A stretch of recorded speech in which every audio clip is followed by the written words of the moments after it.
a picture of the dolls, because I kept telling her, we need to have the doll in the room. And she's like, oh, but it's in the store. And I was like, hang on, we'll make sure we have the doll regardless in the room. So we actually did show a picture of the dolls on screen. Yeah, there we go. So I think for me, it's getting into a space where, firstly, you're not able to really get it off the shelf, or it's a longer 6 to 12 months of, what was the most defining component of that, being a startup in that space, already competing with existing dolls that, I can walk into a store, and I think as women, and maybe the men will also have a sense of that, where it just defines who you are growing up as a child. You want to have your doll because it brings you a certain level of security, you want to play with it, so that's the self-love that you're talking about. But maybe you can talk to us about the first 6 to 12 months. What was really that all about, playing in a space that you hadn't played before? Right. So the first 6 to 12 months got overwhelming really quickly. So remember that I had a full-time job. I worked for UNICEF. Every time I come to Zambia for a holiday, I would sell them off to my friends, and they'll be like, wow. And then it became a business. It became so real very quickly. Mm-hmm. And then I understood that my passion for what I was doing was not enough. It was not enough. So I quickly realized that I needed structure. Yep. I needed compliance. And structure, I meant I needed customer service. I needed to know how to speak to my customers, because they were no longer my friends. Because eventually I'll just sell them to my friends and my sisters. So I had to learn those things, and it became real very quickly. And in terms of compliance, I got to understand that there are statutory obligations. 12 months because of the statutory obligations. So I had to learn that very quickly, and that's how the 6 to 12 months really was. Yeah. Okay, thanks for that. And I think for me, you bring in an important point, the aspect of structure.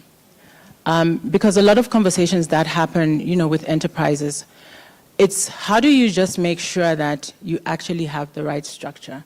And structure not just from a staffing point, structure from a governance perspective, because that also feeds into one line that many a time we actually don't look at, which is funding. So if you don't have your compliance in place, that also gets to affect how investor ready you are. And I think for me, it's really just trying to understand further around just the structure piece, how that has positively impacted you from growing from small scale to you actually scaling up in a very short period of time. And I hear you when you talk about customer service, but sometimes you find that because I'm starting, or my business, I perceive my business to be small, I will therefore not invest in certain areas like customer service. For as long as I have my niece or my sister at the front desk, I'll tick a box and say, well, I have customer service. But maybe let's just unpack that a little bit. Yeah, and honestly, Vanji, when you are starting, you really don't have the money to hire someone to do those things for you. You are doing it. That's the honest truth. Who's going to afford her? Like at that time, in that 1 year, I couldn't afford to hire that kind of professional. So I'm hiring the lowest level staff, and we are learning together, making the mistakes. And I realized that this thing had grown. And so we had transitioned into retail stores. And from there, I realized I needed money. So with all my soul and with all my huge UN salary, I would put in everything in that business. And when I say everything, I mean everything. Every little penny. And that still was not enough. I looked to scale because, remember I started with dolls. And then in retail, I had to pay rent in dollars. At ISPAC. And I remember that I realized that this door is not enough for me to pay my rentals in this store. So very quickly, to scale up, I had to look into other things. What else can I do? So our product range expanded, backpacks, accessories. And that was so organic in the sense that I listened to the customer. And when the customer came into our store, they would say, why don't you have bags? then we would ask them, what kind of bags? Because that's not something I thought about. I was trying to change my daughter's insecurities. And so we grew, and we expanded our product range so much that we were able to be sustainable. Yeah, so I think to answer your question, that's how we went about it in that time. Okay, and I won't get to, because marketing your product is really important, but let's take a moment around the transition from dolls, because that really was your vision, right? Yeah. And then you sort of find that as you're going along, the vision keeps changing. And now you're into bags, and maybe let's just take a moment so that the audience can see the bags. So these are being manufactured here in Zambia locally. So I think she needs a round of applause for that. And then I think talking to you when we were having a conversation is how you said, because of trying to satisfy elements around the doll, you then went into bags, and then you birthed a new company called Equip, which is now supplying you, if I can call it that, is supplying Musimbi doll with accessories. So obviously, you're actually now going into manufacturing bags and other elements, and then also the drive for marketing your product, because many a time we'll think, well, as long as I have it on shelf, it'll sell itself. You know, so maybe let's talk about that a little. Right. So Equip Clothing Factory is a manufacturing company. We have about 120 workers who are tailors. Thank you. And how this started, this was birthed from Musimbi. And during COVID, remember that I started off importing my products with for the stores. Everything is coming from China, yeah. And I'm receiving it, everything is all rosy, and then COVID happened. COVID happened, and then the supply chain was dead. It was disrupted. I couldn't bring in any product. So to survive, I thought, why don't I just start making uniforms locally? Let me think of something local, just to survive, you know. And I remember that I bought 2 sewing machines in Kamwala for our Ghanaian and Kenyan colleagues. This is a market, our local market, where we buy things. So I bought these 2 machines, and I was like, let me start making even little T-shirts for the girls, you know, maybe that will help. So I needed to survive. It was really a survival thing. And Equip started because of Musimbi, in the sense that we wanted to make products for Musimbi. Which machine makes a T-shirt? Which machine makes a suit? Which machine, you know? So I went to YouTube University, like the rest of us entrepreneurs. And I learned so much, and that's how Equip was born.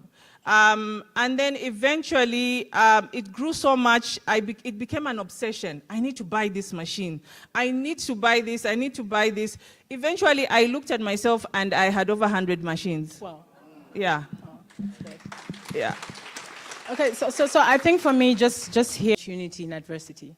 Yeah. And I think many of us, when we're going through something bad, we sort of think this is the end. And we are not looking for the silver lining. So kudos to you for finding that silver lining.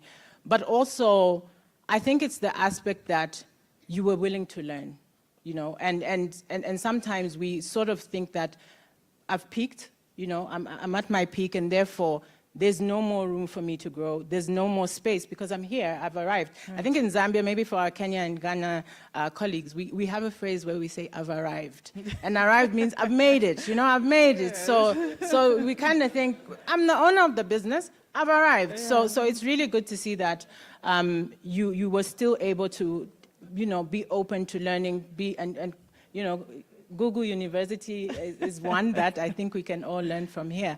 But I think in also hearing you, there's an important aspect around mentorship that I would like to ask on, because sometimes you have to look to the next person who's gone ahead of you and, you know, is playing in a space. But if you have actually ventured in an undefined space as you did, this had never been seen on the Zambian market. COVID had hit, your supply chain, you know, sort of got cut. Who was actually helping you in the back end? Did you have a mentor? And what role do you think mentorship or collaboration actually play in helping you scale? Right. Banji, mentorship is very important. I never had a traditional mentor, but there are some women I looked up to, you know, without them knowing. There's a Kenyan lady, I think the Kenyan colleagues in here would know. Her name is Wandia, the owner of Vivo. And there's another lady, Adenike, from Nigeria. I had an opportunity to meet her when I was in Nigeria, and she owns a brand called Raf and Tambo. Both these women have these retail brands, and they have a clothing factory, and they produce in those countries. Then I looked at them, and I was like, I want to do this, you know? And you know, one thing about me and the people who are very close to me that they know about me is that I take risks. Yeah. I'm not afraid to do that. And to be honest, I'm a go-getter. When I want to do something, I do it. So yeah, I didn't have mentors like a traditional mentor, but I watched those ladies grow their businesses. How did they get here? You know, you can ship. Yeah. And ship. Yeah. And I think, ladies, moment, that somebody's actually moments where because you were watching somebody and you were invested there, because you were watching somebody and you were invested in trying to be like them, you have actually gotten this far. And I think she deserves another round of applause for that. And maybe as we are coming, to a close, it's just one. Start where they are. Start scared. Start scared. Start unprepared, but start. Start unprepared, but start. Why is that important? Why is that important? It's because growth is very perfectly hidden in the mistakes that we make, in the customer feedback. That's where growth is hiding. I'll tell you very quickly, I know we're about to end, of an example that happened both in Equip actually and Musimbi. With Musimbi, the time that before we started producing our own bags locally, one of the consignment of bags that we brought in was all bad. Customers were complaining on Facebook. And I can see some of my customers in here, you know, and they have no mercy. They will just write bad things on Facebook and you're like, oh my God, oh my God. But what that teaches you is, what can I do better? How will I change this? And that's the reason why for us, with Musimbi, is I was very determined to produce these bags locally. One, I could monitor the quality. I didn't have to buy huge quantities. I would make 50 and test them. Oh, they like them, so I'm going to make 1,000, you know. So yeah, I would tell that person to just start, make mistakes. That's how you grow, and it's okay. Okay, thank you. And I think on that, another round of applause for her. But if we can take our pens and paper before us, there is a very fundamental statement that has been made. And I won't say it exactly how she said it. It will be a little bit paraphrased, but it's growth is made in the challenges that we face. There is growth. So growth does not necessarily mean failure. You know, when something doesn't work, we sort of beat ourselves up. But there's actually growth, and I think thank you for teaching us that lesson today. And maybe on that growth part, I would like to ask my final question. If you could define what success means for you today. Wow. Yeah, so, you know, my definition of success has really evolved from the time I started. When I started, success was the next sale, which is the next product. But now I look at success very differently. It's about, what can I build that is sustainable, something bigger than me that will outlive me. I want to see Musimbi and Equip outliving me. It should be bigger than me. It's also about, you know, at some point, as you grow in this business, you realize it's not a... Yeah, so that's what success is for me now. Thank you, and thank you for that, Mainga. And yeah, I think, ladies and gentlemen, it's starting. Start today. Start scared. Start anyway. Embrace failure. Embrace growth. and leave a lasting legacy. I think these have been key words for me that have come out. And at this point, I think we could give her another round of applause as we end the conversation. So thank you for telling your story, Mainga, and I think a lot more people need to hear this story. Be brave enough to tell it over. Says, no, but I'm tired. People are tired of hearing my story because I've said it on so many different platforms. But in telling your stories as enterprises, you just don't know who else you'll be impacting. I, for one, maybe may just have an idea, and the fact that I've heard your story might trigger something. So we do thank you for, sharing your story on this platform. And I think, true to our theme, elevating her story, united for purpose, we can all come together and be able to tell our stories one at a time, but most importantly, impact those people around us, impact our employees. Please, even if they are just two, even if you are alone, you can impact yourself because you can introspect and also try and see where else can I learn. So ladies and gentlemen, a round of applause for Mainga as we come to the end of the session. Thank you. Thank you so much.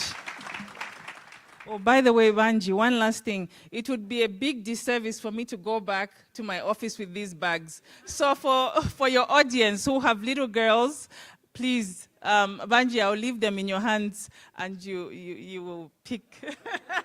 So we actually had two hands go up very quickly, but let me start this. And I want to give a brave man. So we'll give two in the room, one for online. But there was a very brave man who lifted his hands. And men, we can be brave. So, please. A gift from Zambia to Ghana. Thank you.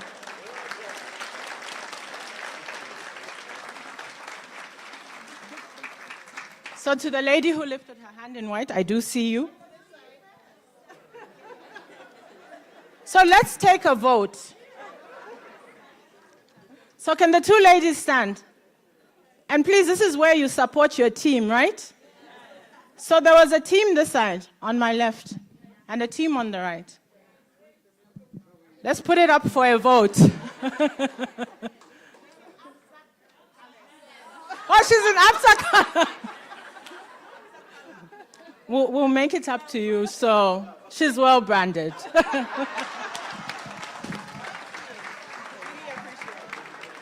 Okay, thank you, Mainga, and thank you, ladies and gentlemen. Enjoy the rest of the morning.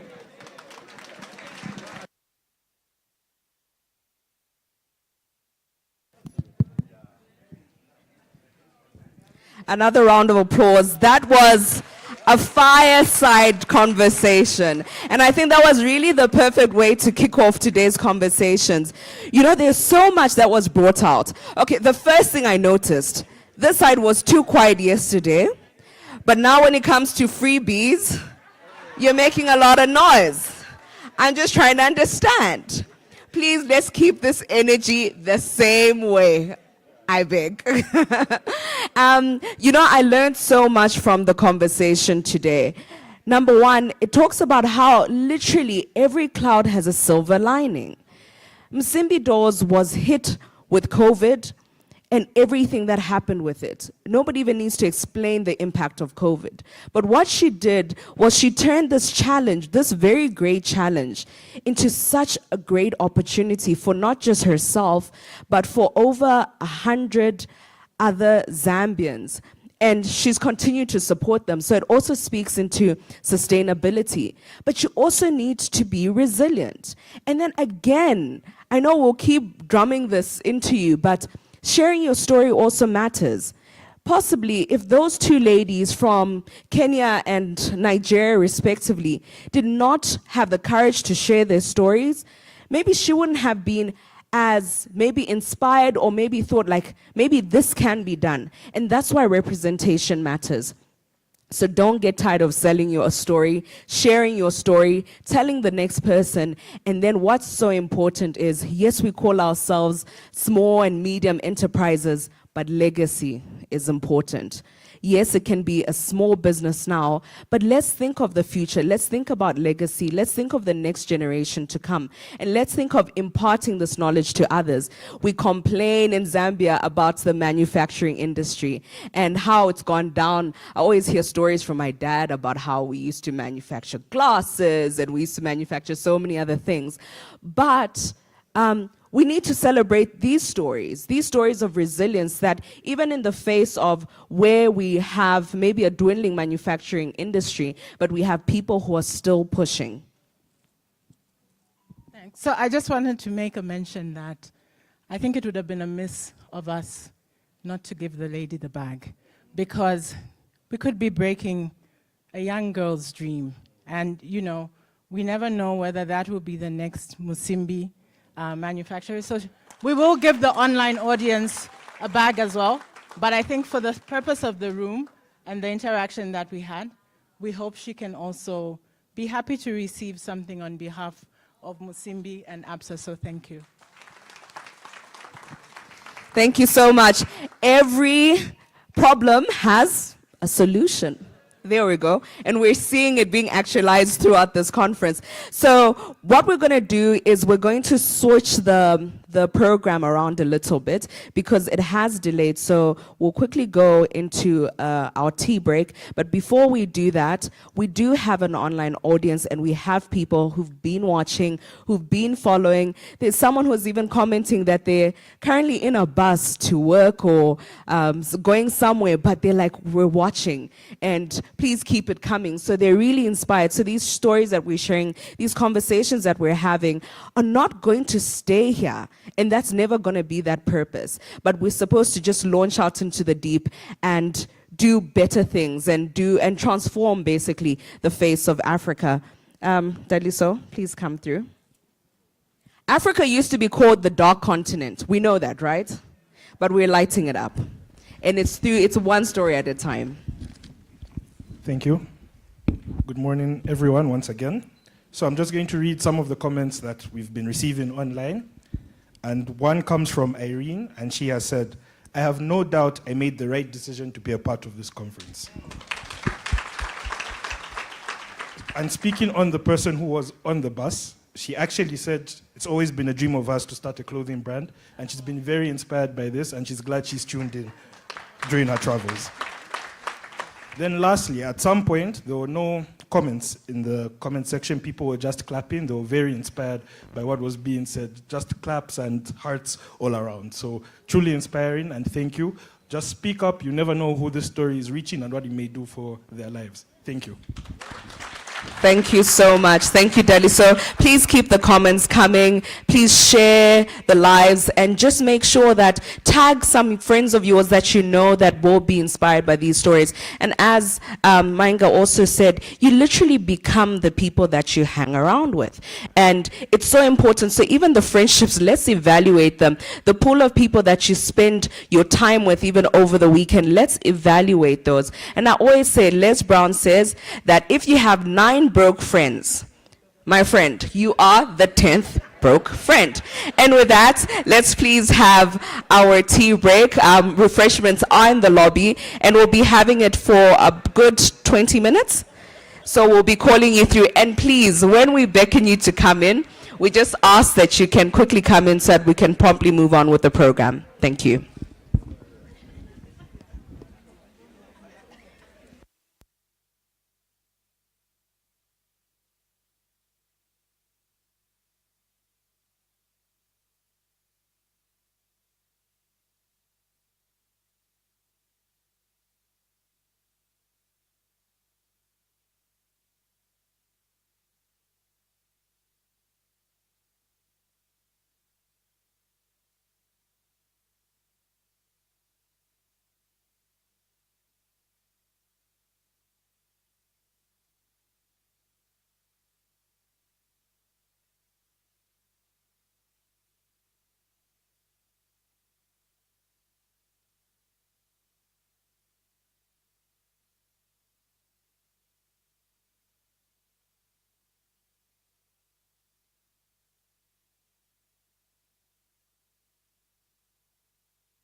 our way in to the auditorium and settling down.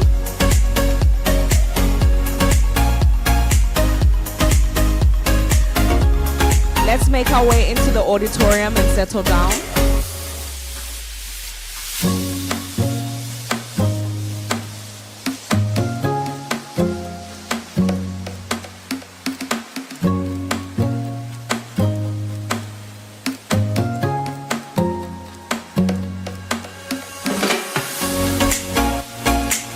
I hope those in the foyer can hear my voice. Please, let's start making our way into the auditorium.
May we make our way into the auditorium, please?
Welcome back, ladies and gentlemen. It's good to have you in the room.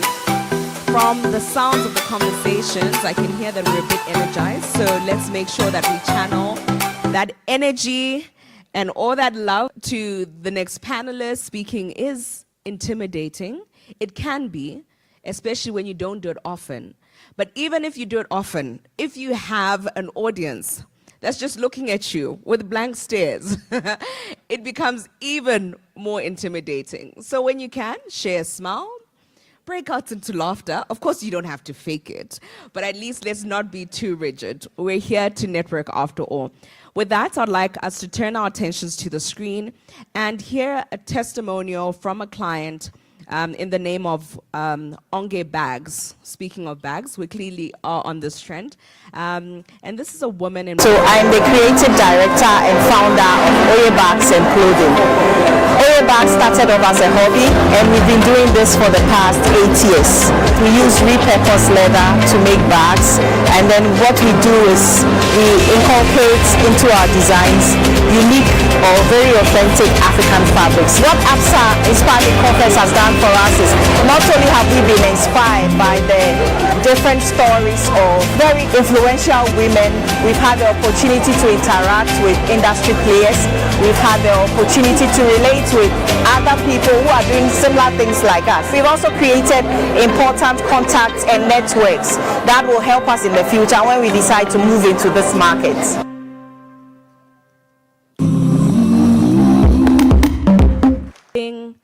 African enterprises.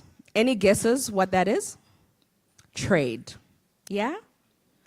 Sustainable cross-border trade. Market access. We spoke about market access a lot yesterday. Policy hurdles. We spoke about hurdles yesterday, either in the form of regulation, policy, or even just a bureaucratic nature of certain hurdles that can come about, and working capital. But as we're on the topic of trade, I'd like to remind us that DHL is in the house.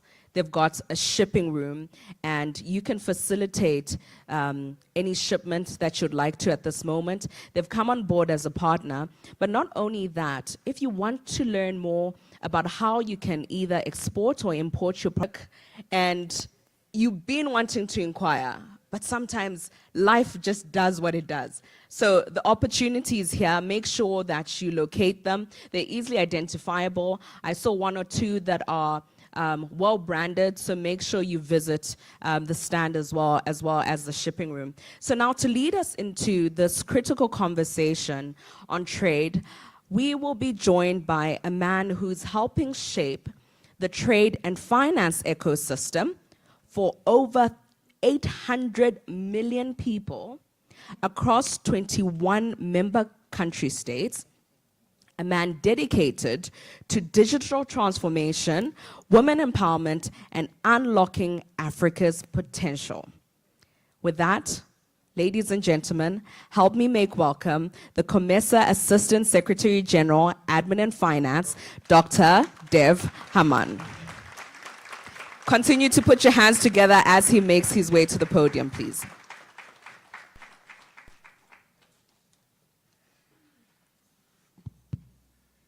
Good morning, ladies, and should I say gent or should I stop with ladies? Because I see more the ladies here than the gent, except me and a few. Okay, I can see some of you there. Thank you very much, facilitator and director of ceremony, and you colleagues for welcoming me here to talk about trade, cross-border trade, and policy. But before I do that, let me tell you how happy I am, and how happy would have been if the COMESA head of state would have been here. You know, the COMESA head of state, their dream, you know what is their dream? Their dream is to see ladies like you creating employment for ladies or men.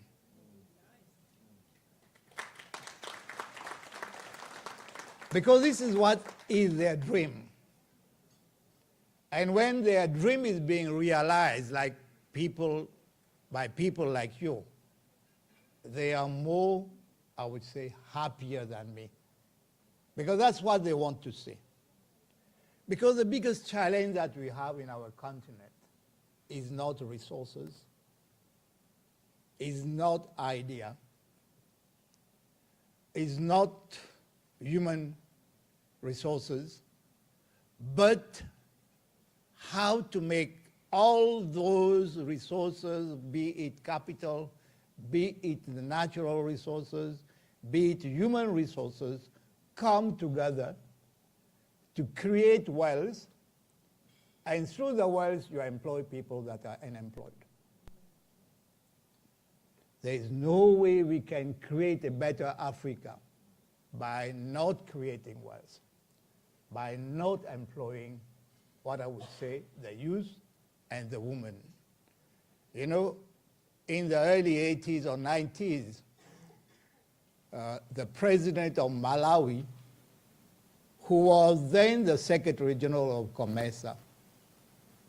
He already identified the power in women. The power that lies in women, which is the power to transform the family, the power to transform the community, the power to transform the society and even the country. And he came forward to create what today is known as the COMESA Federation of Women in Business, which is hosted in Malawi. I don't know whether my chair is here or not. I talked to her yesterday to come, and he promised to come. He would have come, and she would have also been pleasantly surprised by the good work that you are doing. Because we believe in you. COMESA believe in you. All the political system that we have in the 21 countries, they believe in you. And most importantly, the head of state believe in you. I was listening to Mainga, where she started, and today she's employing 120 people. If each one of us, we start a business, and we should not be like Mainga employing 120, maybe 100, you know how far we can go in resolving unemployment problem? It's not only about resolving employment problem, but it is also, Madam Sakala was asking me, how long have you stayed in Zambia? You know, I have stayed so long in Zambia that when I go back home, they ask me, where do you come from? Because they have even forgotten that I'm a Mauritian like them. I'm a Mauritian. But I have spent almost going to my 28 years in Zambia. Why I have spent so much time?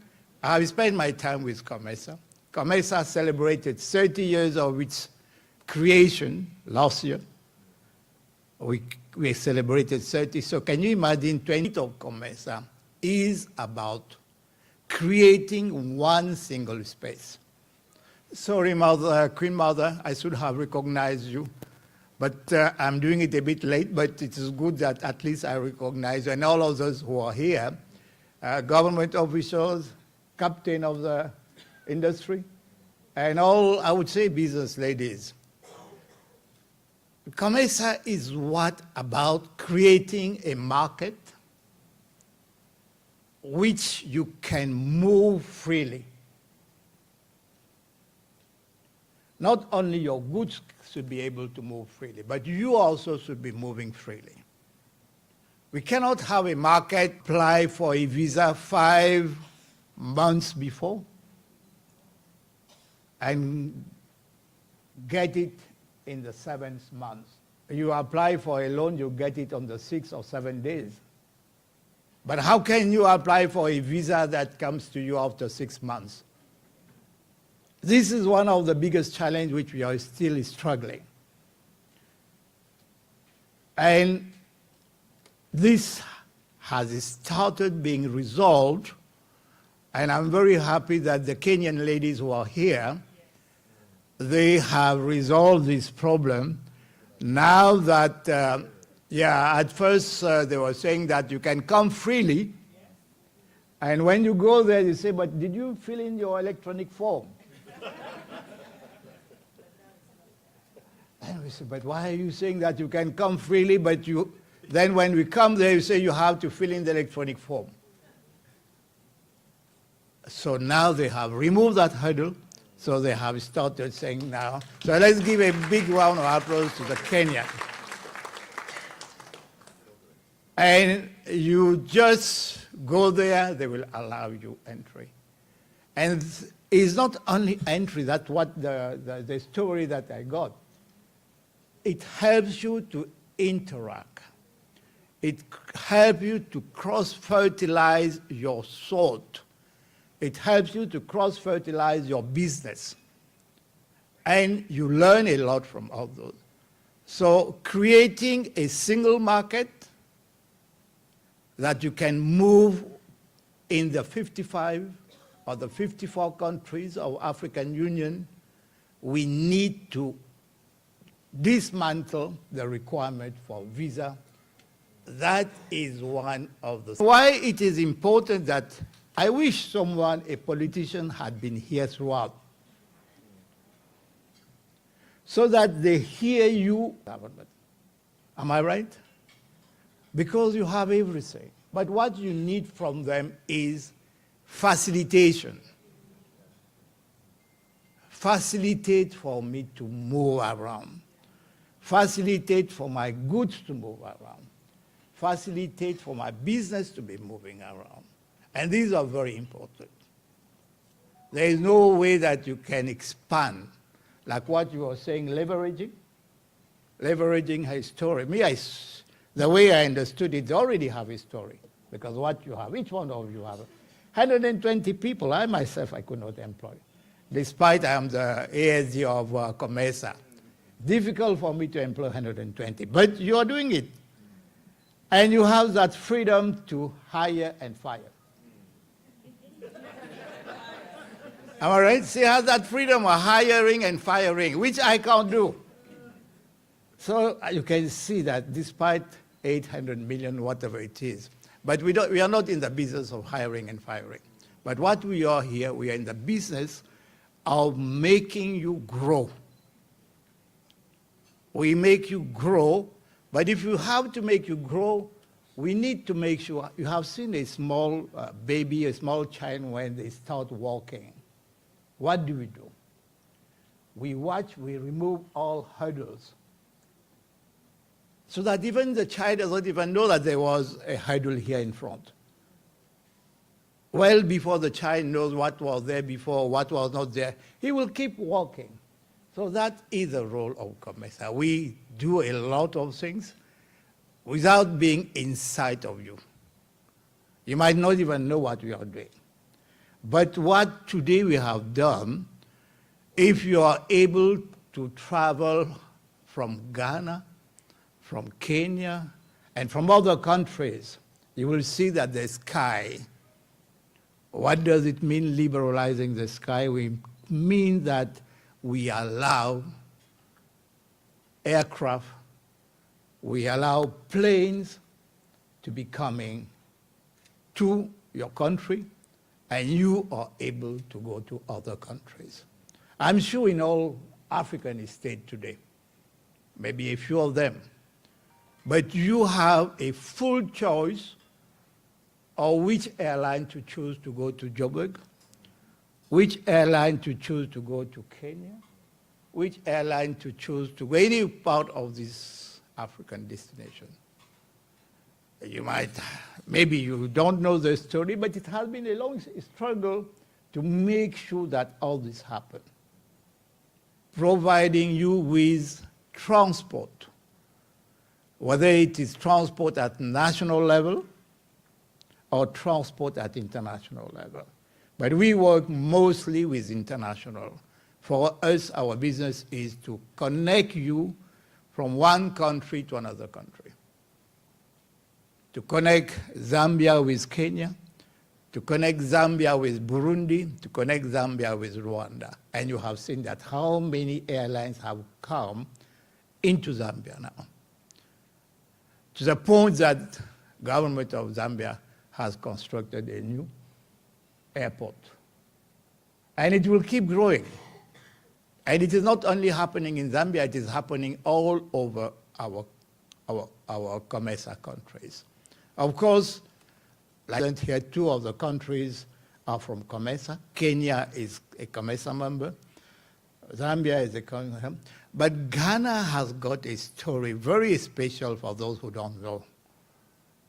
The father of integration, the president who advocated for a united Africa is none other than President Kwame Nkrumah.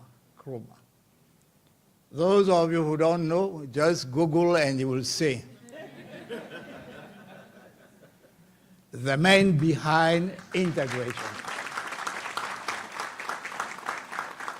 Because they had that agenda of freeing the continent. They said, let's liberalize our continent from the colonial masters.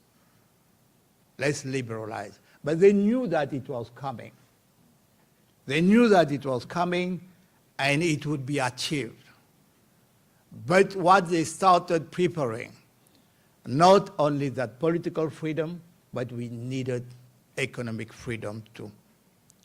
And Kwame Nkrumah was the head behind it, of forming what we call, he came with the idea of forming United Africa, because he studied in America, he lived in America, he saw the United States of America, and he said, all these 55 countries of Africa, they should be united. They should be one. The question of moving around, the question for money moving around, for example, if you have to transfer money today from Ghana to Zambia, it might take how many days? A week? Some of them might even take 3-4 days, or same day with Absa Ghana. But if you go with Absa another country, or we go to Absa with Standard Chartered Bank, or Absa, another one you can see. But what I'm saying, he thought about having a united Africa, where we move, our money should be moving freely. No one should be taxing our money. No one should be doing anything to prevent us, our money, our goods and services. Another good thing is that, okay, I've heard about you are mostly in goods, in producing, making your products. It's good that I was sitting also next to Mercy. She is an author, she's a writer. And that is something which we encourage, because it really helped. Because it was, make it a profession. It will help you, because that is also, it keeps, and I was also telling her that when your brain is active, Parkinson will not visit you. You know, Parkinson only visits you when your brain is not active. So the moment you write, whatever it is, just keep writing. And that's what I told her. I said, no, I did not know. I said, no, you're going a good job. You will not need doctors in the future, because your Parkinson will not come to. You know, I prepared something, and this is one of my biggest challenges. Whatever I prepare, I forget. I always forget whatever I prepare, and I come and talk to you freely. Because my job is to talk. You know, in Comesa, that's what we are employed to do. We are employed to come and talk. And yesterday the chairman was saying, you know, we should stop talking, we should be also acting. I say, yes, we should also be acting, but we remain at the part of talking. We remain at the part of talking, but we give the action to you people. So Comesa does a lot of talking, a lot of engagement, and these are policies which are common to all the countries. This is one of the biggest things that we do. And the government officials are here. On trade policy, we do trade policies for all the countries, for trade to be moving. But when we were doing that trade policy, we saw that people like you who are going to Zimbabwe, if you visit our website, so it is a tool that we have done within Comesa country. When you are moving across border, like between Zambia and Congo, between Zambia, Rwanda, and other countries, you just use that tool and you move across nobody, but provided it is a Zambian good. It is made by Zambia. Don't take a Chinese product and you use that tool. You say, no, I'm And that's what we do. Let's have our own products. Let's make them here and give you a tool to go across. And that is how, so there is that, I don't want to be bothering you with all those technical names, but in case you want, there is a certificate which you can take either from Kenya, you go to Ethiopia, Kenya, you go to Uganda, or you can even go to Sudan. And that will allow you to move freely. And we even did something between Zambia and Mozambique and DRC on fish. You know, they export a lot of fish. Zambia export a lot of fish, going to Mozambique, going to DRC and Zimbabwe. And those fish, at times, it takes weeks for them to cross the border. By the time they reach the other side of the border, the fish is already rotten. And you lose your business. So we develop another sort of a certificate called Green Pass. And we put laboratories at the borders so that the laboratory check the fish, give a sizes, what we call a head of state summit, an annual head of state summit. In 2023, it was organized here in Zambia. The president of Zambia was the chair of that summit of COMESA. Last year, we organized it in Burundi. This year, we are organizing it in Kenya. And Kenyan ladies, I hope you sing even in DRC, in all countries, they group them together. And when you are grouped together, you have that collective muscle. You have that collective muscle. And you have that regional trade fair and exhibition. You can come and put your product the way you did. I think yesterday all the products were sold out. Imagine just with 100 people here, all your products were sold out on not even a day, maybe an hour or 2 hours. But this is an opportunity for you also to showcase your products, to showcase your skill, and this is what will happen on 7 October. So you come, and every year we do at least 3 to 4 regional fairs. We take our women in business to different places. In April this year, we were in Addis Ababa, in Ethiopia. And you won't believe, despite people complain about Addis, they have more than 5 million women in business, more than 5 million. Huge and massive. They are so huge and massive, the Association of Women in Business in Ethiopia, that they don't need any support from the government. Because the government, 5 million votes, you know what it means? And 5 million votes, for me, I get elected to be an MP anytime. Be 5 million or 3 million, any politician will start coming and asking you, what do you need? I'm here ready to provide you. But these are the powers you have, and you have to come together. You know, if you don't stop me, I keep talking. So let me stop here by thanking you all.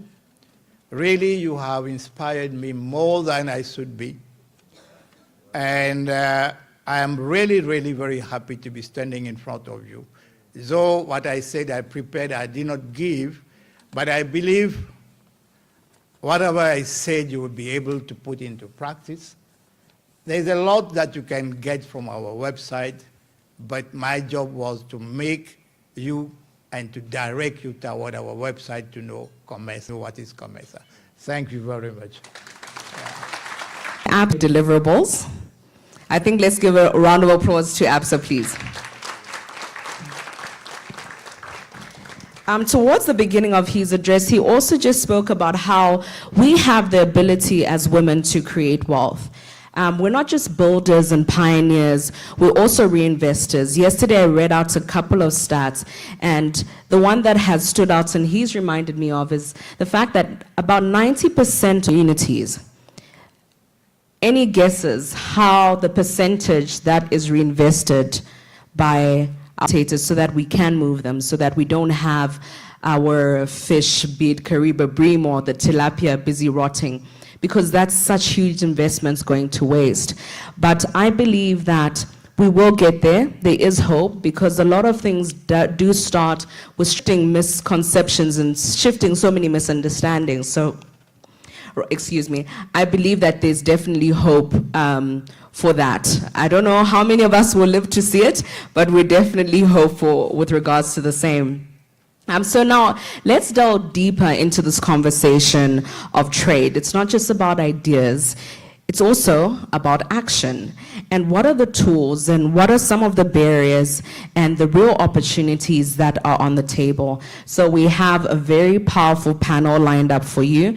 These are powerhouse professionals who are not only talking about African trade, but are actively shaping it. Ladies and gentlemen, help me make welcome to the stage our first panelist. From ZDA continues to champion inclusive policy formulation and trade facilitation. Let's put our hands together for her, please.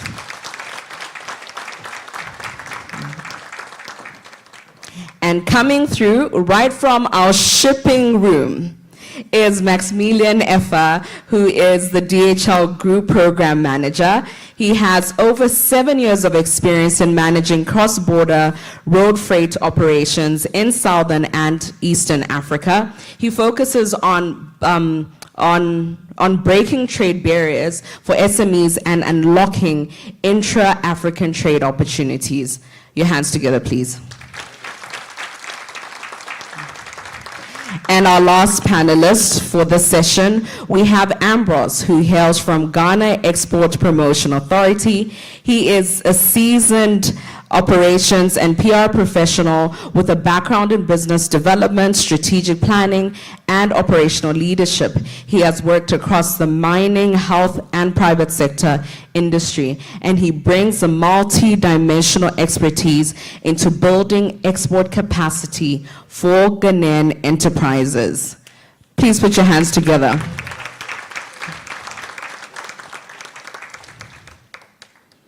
And to anchor the session, we have Kamena, who is from Absa Bank Zambia Trade, who is the Absa Bank Zambia Trade Manager.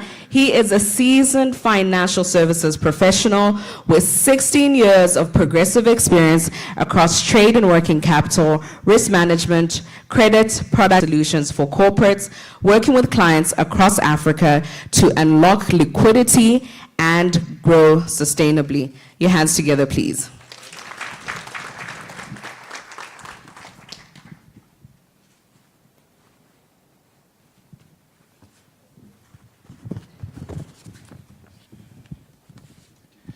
Good morning, everyone. Good morning, panelists. Thank you very much, and it is a privilege to be here today. And taking from all the great inspiring stories and insights that have been given, I've also want to take one for myself. I'm particularly inspired by the women-led leading businesses. I want to share an appreciation for that.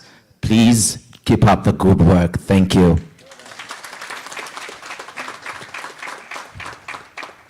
So to kick us off today, this morning, intra-Africa trade is seen as a gateway to increased economic development and regional integration. Today, we will explore key barriers and opportunities that boost Africa's growth. I will start off with you, Musonda. I know the Zambia Development Agency has done quite a number of trade missions, both in Africa and across the world. What are the key barriers you feel that women exporters face in entering regional or global markets, and how is ZDA addressing this?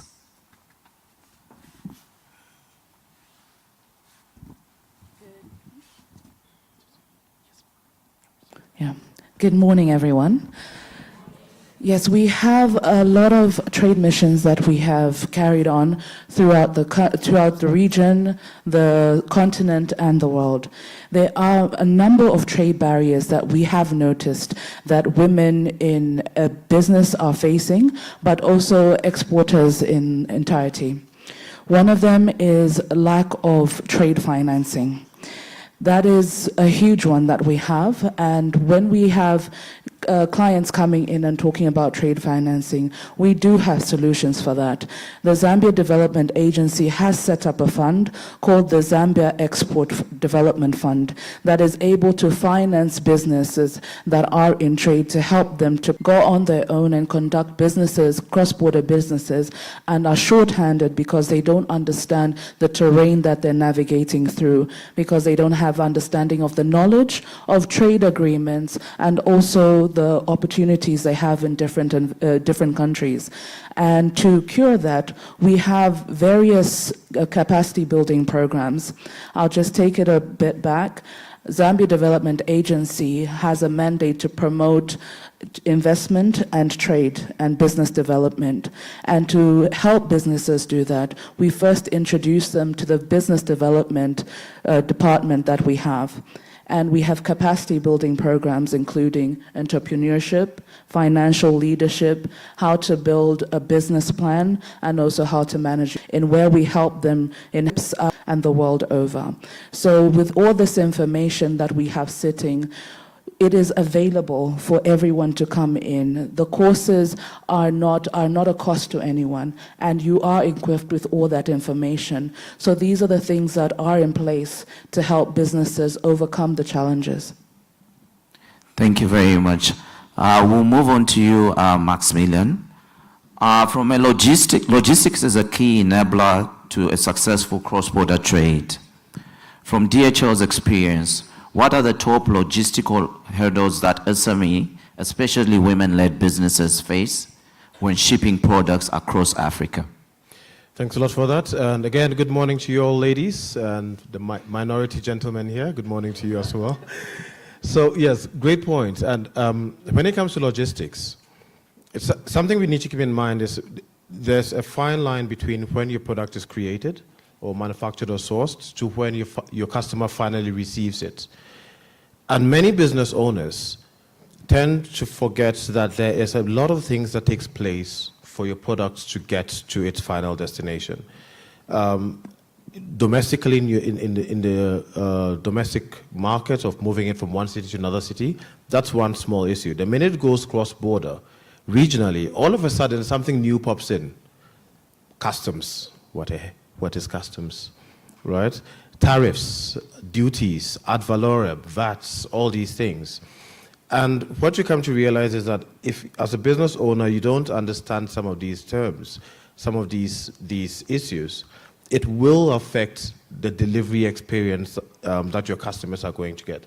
Like has been rightly mentioned, it is very important that as a business owner that wants to trade across borders, you do understand what is required for your products to successfully be exported, that it's packaged in the right way, in a sustainable way, that it arrives at a destination country and it is cleared appropriately, and finally, for your customer to receive it with the right delivery experience. The way after the customer's ordered, it's being delivered, it's being picked up. What is taking place? What paperwork do I need to send through? And so within DHL, similarly, we have this capacity building program called Go Trade, that as in literally go and trade. And it tries to start by setting the foundation to understand what is taking place in the background. And once this foundation has been set up, then we can go on to the next step about actually moving the shipments, getting the right documentation, making sure that the right information is being passed on, and so on. Now, these problems are not limited to just women-owned businesses, but women-owned businesses tend to be the ones that suffer the most for a myriad of reasons. For one, the access to information, the access to the trainings, and so on. And so these are some of the things that at a very fundamental level need to be addressed and causes a lot of issues if it's not well taken care of. Thank you for that, Maximilian. We'll move on to you, Ambrose. Ghana has made significant strides in export readiness. What has GEPA done specifically to support women exporters, and are these models that Zambia could adopt? Hello, good morning, everyone. Marching to all the Ghanaians here. Is it Mwanka branch? Yeah, exactly. Mwanka branch to all the Zambians here. And I will be using GEPA. So if you hear GEPA, it's the Ghana Export Promotion Authority. It's the national agency that is supposed to facilitate, develop, and promote exports of Ghanaian NTs. If I say NTs is national traditional export product, in that is a product that has been value has been added to. So imagine if it's raw gold, the export promotion does facilitate trade promotions, access to market, do advocacy, train with our export school, train exporters on branding, packaging, and all the compliances that they will have to. It's exactly like the ZDA of Zambia. So we do all these things to promote with the Ghana Export School, we give the exporters a lot of training so that they can have access to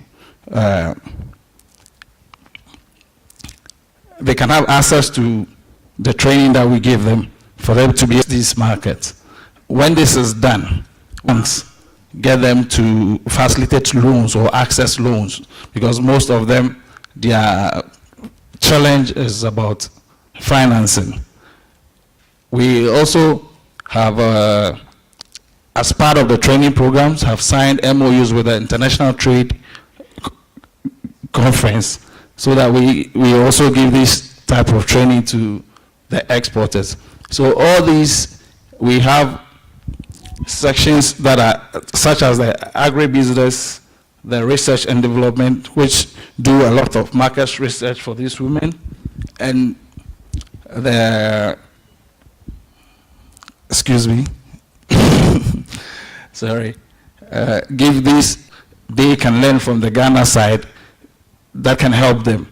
When it comes to apparels, with the Zambian sector, they like the African print, but most of them don't know how to do this, sew them. So we trying to have this collaboration with them whereby we will bring in people to Zambia or send the Zambians to Ghana so that we can give them the training for them to be able to open up the market for them.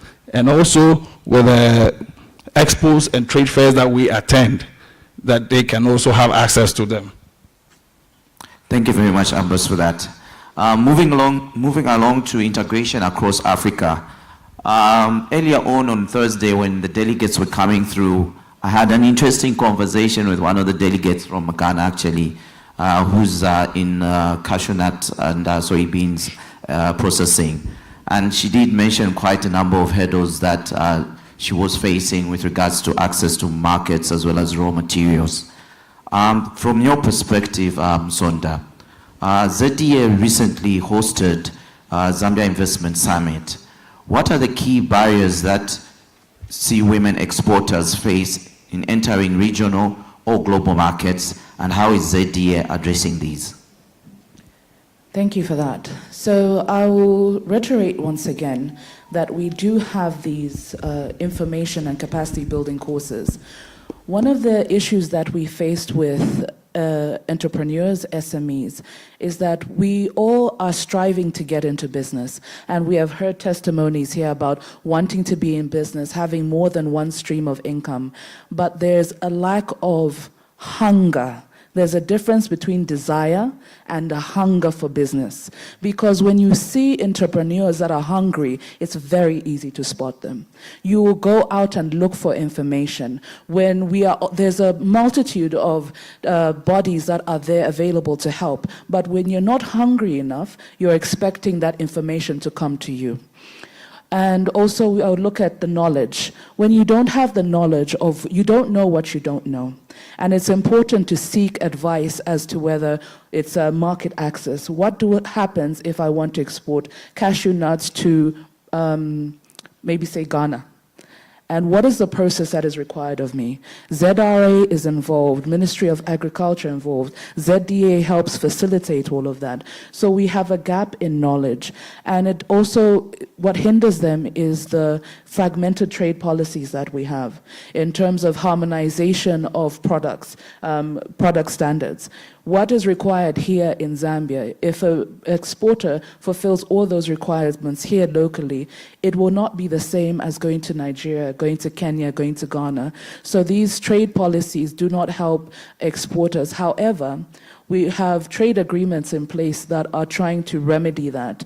The Africa Continental Free Trade Area, that is using COMESA as a building block to that, to unify countries in Africa, to trade in one block that helps to amalgamate everything.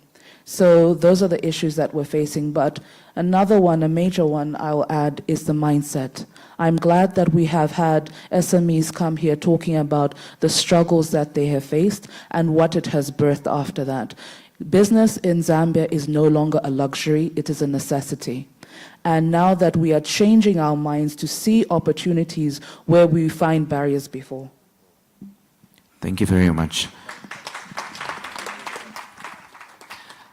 Maximilian, how is DHL simplifying global and regional e-commerce logistics? And I think it's a great sequence for this question to come right after yours, because I'm going to go back to, there are three things I want to speak on. Capacity building. Second thing would be capacity building and collaborations, in the sense that it is clear there are many issues SMEs face. From our standpoint, we spoke to a lot of our customers, we spoke to hundreds and thousands of SMEs, and we could categorize some of the challenges that they're facing into 4 key areas. Logistics, that's one standpoint of it. But yesterday we did a poll and we saw how many people said, hey, access to finance. It's not just something that's under the rug, right? It's clear. But it's other things as well. Skills or knowledge, right? We cannot underestimate the amount of skills and knowledge that is needed to really understand. Skills and knowledge about, yes, logistics, but also about areas in terms of ICT, whether it is setting up an e-commerce platform and so on. And so the first thing that I mentioned this earlier, this Go Trade initiative within DHL, is very much focused on supporting and helping SMEs that have products, get their products from their home country into either regional markets or into the global markets. First and foremost, this is free, there's no barrier to access for this. The only barrier is you should have a product, right? And then whether it's capacity building, training, access to the existing DHL networks, we collaborate with partners in areas of these challenges. Financial service providers like banks, like Absa, ICT firms, intergovernmental organizations like COMESA, like the UN, like the World Bank, like the ICT, sorry, I keep calling them ICT, ITC, International Trade Center, and so on, and provide SMEs access to this entire ecosystem of partners to support them thrive and get their products into the international markets. That's the one thing that we do there in capacity building. But the second thing also comes down to for SMEs that have a digital presence. And I just want to see by show of hands, how many SMEs here have websites up and running? All right, either on Amazon. Now, the thing, but then you cannot underestimate the power, the extension, the capabilities that e-commerce presents. And for SMEs that already have their presence, their products on a digital marketplace, online, and on some e-commerce platform, What we do from our side as DHL, we also have, we are very happy to integrate or connect our systems to the SME's online marketplace, which gives their customers 3 key things. The customers can see once the customer goes to your website or goes to your marketplace online, they see products they like. They click buy, it goes into their checkout basket. The customer then goes on to be able to pay, make a secure payment. Hopefully the payment is being completed through Absa. That's one part. But the customer then can also see, can the shipment be delivered to where they are in? Let's say your customer is in the US. Can it be delivered to the US, A? How long would it take for the shipment to arrive? If I'm the customer, I want to know how long it takes from the time I bought this beautiful bag from Zambia and I want to deliver it to my daughter in the US, how long would it take for her to receive it? But third thing as well, how much would it cost? And if I'm a customer and I can see all of this stuff in one single transaction, it's fantastic. The expectations is set, right? From our side, what we would usually do is that we would connect our systems to an SME systems. And we have published rates within DHL, but also we have what is called SME preferential rates. Meaning that as an SME, you get targeted preferential rates when you speak to a DHL service provider. We have, you can see at the back in the corner over there, Mioba, the commercial team. We have the leadership from DHL Express in Zambia in the room now. You can speak to them and they'll want to understand what is your business, what is your product. There's a different pricing structure compared to the standard published rates. So that's pretty much 3 things that we do to try and help SMEs get their products